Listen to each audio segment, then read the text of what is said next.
Agression ce matin dans une école maternelle. C'est à l'école Gentilhomme de Rémy-Montjoly vers 8h qu'a eu lieu l'incident. Dans cette classe de moyenne section, une mère d'élève ainsi que la grand-mère du même élève en sont venues aux mains. Dans la classe et devant les enfants. La maîtresse a essayé de s'interposer. Résultat, un coup au visage. Concernant l'enseignante, donc, elle est allée voir le médecin aujourd'hui. Elle aura quelques jours d'arrêt. Nous avons prévu déjà un remplaçant. Et elle est accompagnée par les services du rectorat. Elle devrait pouvoir reprendre ses fonctions assez rapidement. Une seconde personne a également été agressée par la maman en colère. Les pompiers et la gendarmerie sont intervenus. La seconde personne a été évacuée. Et a priori, en cette fin de journée, elle irait mieux. La gendarmerie est venue et nous avons pris acte de cet incident grave quand même dans l'école. Je me suis rendu sur place dès que j'ai été informé, ainsi que monsieur le recteur de l'Académie de la Guyane, pour accompagner le personnel. Le problème de la sécurité dans les écoles n'est pas un phénomène nouveau dans l'île de Cayenne. Mais à une journée de la rentrée des classes, l'histoire est plutôt désolante. Alors bon, je ne pense pas qu'il faille généraliser. Je crois que là on est face à un incident totalement isolé, un problème familial qui a dégénéré au sein de l'école. Et je ne pense pas qu'il faille généraliser les problèmes de violence dans les écoles. C'est extrêmement exceptionnel, fort heureusement. La maîtresse, quant à elle, est toujours sous le choc. Certains élèves ayant assisté à la scène également. Une assistance psychologique a été mise en place et des mesures ont été prises pour éviter qu'un tel désagrément ne se reproduise.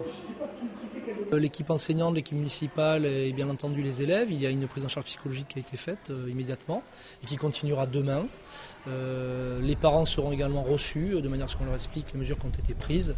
Une des mesures a été notamment de changer l'enfant d'école. Alors ce n'est pas une mesure sanction, mais c'est bien pour protéger à la fois l'enfant et le fonctionnement de l'école Gentilhomme à Rémy-Montjoly.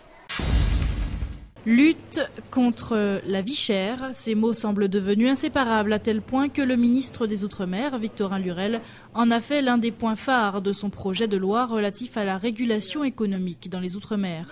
Un projet qu'il a présenté en Conseil des ministres hier, mais qui ne convainc pas encore les consommateurs guyanais. Tout chez nous est cher, et très cher comparativement aux autres. Le coût de la vie ici par rapport en Martinique et en Guadeloupe, c'est déjà quelques pourcentages de plus. Et voir avec la France métropolitaine, lorsqu'on dit c'est cher là-bas, c'est plus cher chez nous. Et je ne vois rien venir. Et au contraire, les choses deviennent de plus en plus difficiles puisqu'on n'augmente pas les salaires et on veut diminuer le coût de la vie. Mais comment ? Alors c'est vrai que M. Lurel a sorti tout un éventail de choses possibles d'être faites. Mais moi, je n'y crois pas trop. Parce qu'on sait qu'aujourd'hui, ce sont de grands intérêts financiers et aujourd'hui, ce sont ces gens-là qui dominent le monde au niveau pétrole, au niveau économie, à tout niveau. Et les politiques ne peuvent pas grand-chose. Donc j'attends voir. J'ai entendu parler M. Lurel. Je me répète, j'attends voir. En attendant que la loi contre la vie chère soit votée, les prix de la consommation en Outre-mer sont toujours plus élevés que ceux de l'Hexagone, jusqu'à 38,5% plus chers pour les produits alimentaires selon l'INSEE en 2010. Pourtant, les revenus sont nettement inférieurs, 38% de moins en moyenne que dans l'Hexagone en 2010. Une meilleure prise en compte des particularités des Outre-mer, voilà ce que salue Victorin Lurel, ministre des Outre-mer, dans le lancement de la réforme du Code minier. Il a été annoncé en Conseil des ministres hier par Delphine Batho, ministre en charge de l'écologie, du développement durable et de l'énergie. À Cayenne, la Fédération des opérateurs miniers de Guyane refuse le terme de particularité. La Guyane n'a pas vraiment de spécificité par rapport à la France. La Guyane est complètement différente. Donc, et c'est bien là qu'on met en garde. Il ne faut pas voir la gestion des activités minières et des ressources naturelles de Guyane de Paris, on n'arrête pas de le dire. La première des choses à faire, c'est transférer la gouvernance des ressources naturelles à une haute autorité qui mènerait du pouvoir politique guyanais. Et ça, c'est possible de l'inscrire dans le code minier. Ça devrait faire partie des premières décisions politiques que le gouvernement devrait prendre et inscrire dans le code minier. C'est pour nous la base du développement de l'activité minière, c'est ça. Les élus guyanais ne pourront pas faire pire que ce que l'État a fait au cours des 20 dernières années, quels que soient les gouvernements. C'est pas possible. D'avoir un résultat aussi négatif, c'est pas possible. Donc cette réforme du code minier, elle est bienvenue si elle va dans le sens du développement de l'activité minière légale, si elle va dans le sens de la réinstallation des entreprises minières à la place des clandestins. Pour ça, nous avons toujours dit que nous avons des propositions à faire. Nos propositions, elles sont clairement établies. Nous attendons d'être contactés par des services des ministères, parce que pour le moment, nous apprenons tout par voie de presse. La refonte du code minier est attendue avec impatience de la part des professionnels des ressources naturelles. En Guyane, elle pourrait permettre une meilleure lutte contre les activités illégales. Sont au programme, notamment pour les collégiens et les lycéens. Du côté des libraires, on connaît bien ça et donc on anticipe. Ça, ce sont tous les classiques littéraires qui reviennent et qui sont soit sur les listes scolaires, soit qui vont être conseillés à la lecture par les enseignants dans quelques jours. Alors tous les grands classiques, Lavare, Molière, etc. De plus qu'une rentrée scolaire nécessite une véritable organisation, certains préparent même la rentrée dès le mois de juillet. Les parents ont donc dans l'ensemble été assez prévoyants. Merci Internet. Ça nous a permis de préparer les commandes à l'avance et les personnes ont pu venir chercher les ouvrages en priorité immédiatement et ne sont restés que quelques minutes en librairie.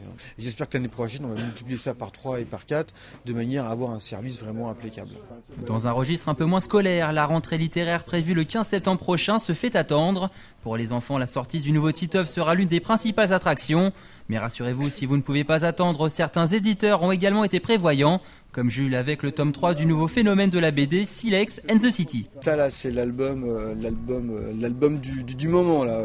France Inter, Arte en parle puisque la diffusion va être sur Arte. C'est déjà eu un succès énorme. Silex and the City, c'est notre actualité à la préhistoire. C'est absolument super, c'est somptueux, vraiment, c'est à mourir de rire.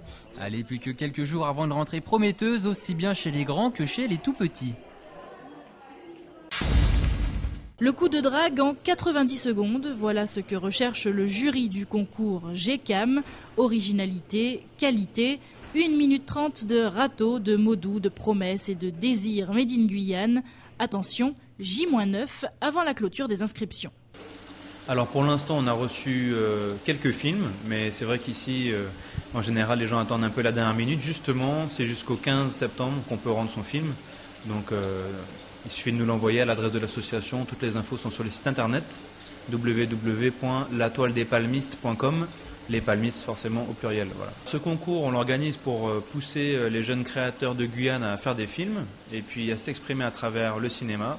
Et donc l'objectif c'est de faire un film de 90 secondes, donc c'est très court, mais en même temps on a le temps de raconter des belles histoires. Par exemple en publicité on raconte des histoires en 30 secondes, donc là vous avez 3 fois plus de temps. Et c'est un exercice difficile aussi, mais c'est le but, c'est de montrer que voilà, en peu de temps on peut pouvoir raconter des choses, caractériser des personnages, trouver des situations marrantes, et voilà, il faut donc rendre un film sur le thème de la drague.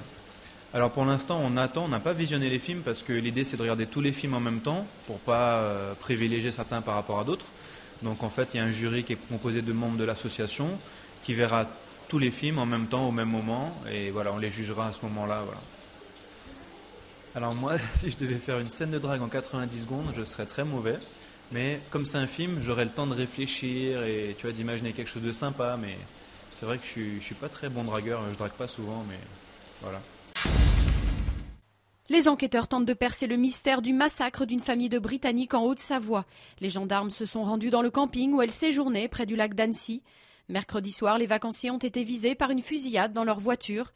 4 d'entre eux sont morts et une fillette a été retrouvée miraculeusement indemne au pied de sa mère morte 8 heures après le drame. Toutes les pistes restent ouvertes selon la police française. Bill Clinton enflamme la convention démocrate en encensant Barack Obama.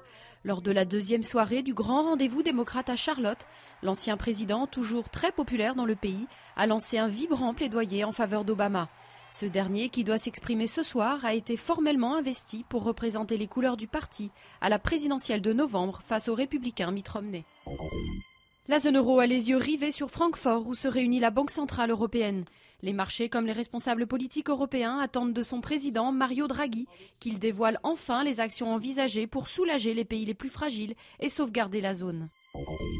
De violents combats font rage dans la banlieue de Damas entre forces armées et insurgés. Dans le reste du pays, les rebelles sont toujours sous le feu des bombardements. Ils cherchent désormais à mieux s'organiser afin de surmonter leur division. Des consultations sont en cours au sein de l'armée syrienne libre pour trouver un commandement central. Les fabricants de portables fourbissent leurs armes. Avant la sortie prochaine de l'iPhone 5 d'Apple, Nokia a dégainé un nouveau smartphone conçu avec Microsoft.